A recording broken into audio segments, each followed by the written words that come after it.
Yazar Irmak Zeleli ile birlikte şehirde yürüyen kadınları konuşmak için buluştuk.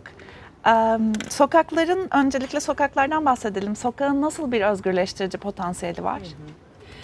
Sokak bana öyle geliyor ki başkasıyla, ötekiyle karşılaşabilme imkanı taşıyan en önemli mekanlardan biri. Ama eğer biraz başınızı kaldırıyorsanız, biraz etrafla ilgileniyorsanız, vitrinlere, sokaktaki diğer varlıklara ya da olan biten şeylere, o şehrin yaşantısına dahil olmaya çalışıyorsanız, sırf gözlemci olarak bile olsa, bakmak üzerinden bile olsa bu insanı özgürleştirir gibi geliyor. Hele ki temas ediyorsanız, bir esnafla sohbet ediyorsanız, ne bileyim yaşlı bir bankta oturan bir teyzeye selam verebiliyorsanız, onun hayatına dair bir gözlemde bulunma iradesi gösteriyorsanız, etkilenmeye açıksınız demektir. Bence etkilenmek insanı özgürleştirir. Bu evden işe gitmek dışındaki aslında sokakta biraz avare gezmek, flanörlük sanki biraz erkeklere atfedilen bir davranış. Evet, erkekler daha çok dışarıda, daha sosyal hayatın içinde, ekonominin içinde, ekonomik yaşantının içinde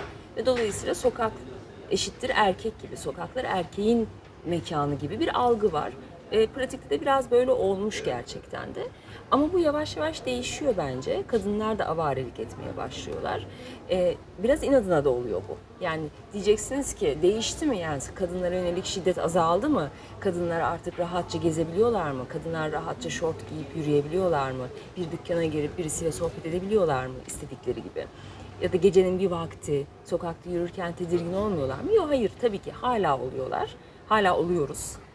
Ama buna rağmen yürüme iradesi göstermek, buna rağmen temas etme iradesi göstermek, ne olursa olsun bana ne yapmaya çalışırlarsa çalışsınlar, ben bu sokaklarda varım, var olmayı sürdüreceğim demek ve o özgürleşmeye talip olmak aslında. Bence edebiyatta da, sanatın başka alanlarında da kadınlar bu flanörlüğe talip olmaya başladılar. Yani çok önceden başladı bu ama bugün artık daha da aşikar hale geldi. Bu değişecek. Yani artık ev sadece kadınların mekanı değil, sokak sadece erkeklerin mekanı değil. Ben daha fazla katılamam. Sokakları da geceleri de istiyoruz. Kesinlikle, kesinlikle. Senin aslında Gölgesinde romanında böyle bir karakterin var. Leyla için sokakta yürümek ne demek? Tam da işte en başta sorduğun soru, özgürleşmek demek. Şimdi Leyla karakterinden biraz çok kısaca bahsedeyim izleyenler için. Leyla 10 yıllık evliliğin içerisinde çalışan bir kadın olmasına rağmen evinde ve çalıştığı kütüphane müdürü olarak çalıştığı yerde hep kapalı mekanının içinde kalmış bir kadın.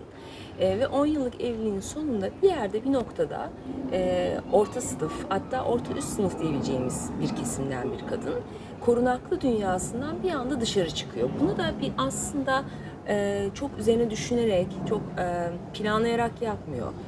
Bir gün işe gitmek üzere evden çıkıyor, ayağında topuklu ayakkabılar var ama birden yolu normalde işe gideceği zaman sağa dönmesi gerekirken sola dönüyor. Çok sezgisel bir şekilde, çok kendiliğinden bir şekilde sokağa açılıyor yolu.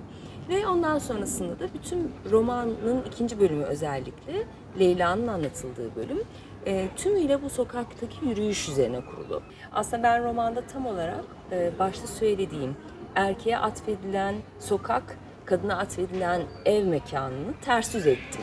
Yani Leyla sokakta yürüyüş yaparken, başka insanlarla temas ederken ve zihinsel olarak da bir yürüyüşün içindeyken, kendi zihnini de özgürleştirirken terk ettiği kocası Fikret, evin içinde dört duvar arasında ne olduğunu anlamaya çalışan, kendi içine dönen ve yaşadığı deneyimi anlamaya çalışan, Leyla'nın nereye gittiğini araştırmaya, bulmaya çalışan bir psikolojinin içerisinde ve dört duvar arasında.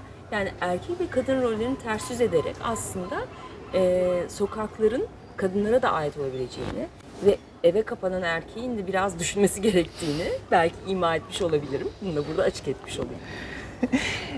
Son romanından da kısaca bahsedelim. Duygu Aslan'a roman ödülüne değer görüldü. Tebrik ederim. Teşekkür ne kadar ederim. güzel. Biraz Duygu Aslan'dan ve bu ödülden bahseder misin? Son bakış tabii orada da bir kadın karakter var ama bu sefer göçmen bir kadının hikayesi ve aslında yine sokakta bir kadın bu. Yani sokağa düşmüş bir kadın aslında. Nasıl düşmüş? Çatıdan düşmüş bir kadın. Ve orada onun ötekileştirilmesini, onun dışlanmasını, Gürcü bir kadının, Türkiye'ye hasbelkader gelmiş bir kadının, Türkiye'deki Türkiye algısında, Türkiye toplumunun algısında nasıl dışlandığını, nasıl ötekileştirildiğini anlatıyor ve son dakikalarında geçiyor. Duygu Asena roman ödülünü almış olmasından dolayı çok mutluyum. Çünkü bugün Duygu Asena'yı neyle tanıyoruz? Kadının adı yok söylemiyle tanıyoruz en çok. Kadının adı yok demişti Duygu Asena. Bugün aslında pek çok ezilinin adı yok. Yani kadının adı yok, göçmenin adı yok, hayvanın adı yok, işçinin adı yok ya da işte farklı cinsiyet yöneliminde olan birinin adı yok, bir transın adı yok, bir eşcinselin adı yok. Yani dolayısıyla bu adı olmama hali aslında bütün ötekileştirilenlere mal edebileceğimiz bir şey. O yüzden ben hani Tina üzerinden göçmen bir kadının hikayesini anlatırken aslında bütün adı olmayanları, adını yitirenleri, adı yokmuş gibi davranılanların hikayesinde ucundan da olsa dokunduğunu düşünüyorum bunun. Ve Duygu Asena ödülünü almış olmasından dolayı çok mutluyum. Onun adına verilmiş bir ödüle sahip olması Son Bakış'ın bence benim için çok önemli, çok kıymetli. Hem bu sesi duyurduğun için yazdıklarınla hem de bu röportaj için teşekkür ederim. Ben teşekkür ederim. Sokaklar tekinsiz. İnsanın başına her şey gelebilir. Belki de yol yakınken geri dönmeliyim. Bu bir macera. Maceraya atılabilecek kadar güçlü müyüm? Başkalarının gözlerini umursamadan yürüyüşümü sürdürebilir miyim? Topuklular eski hayatımla aramdaki yegane bağ. Köprüleri yakmak akıl kârı değil. Kitapları, kütüphaneyi düşünüyorum. Bilginin koruyucu kanatları altında değilim artık. Hendekle, çukurla, vahşi hayvanlarla dolu bir ormandayım sanki.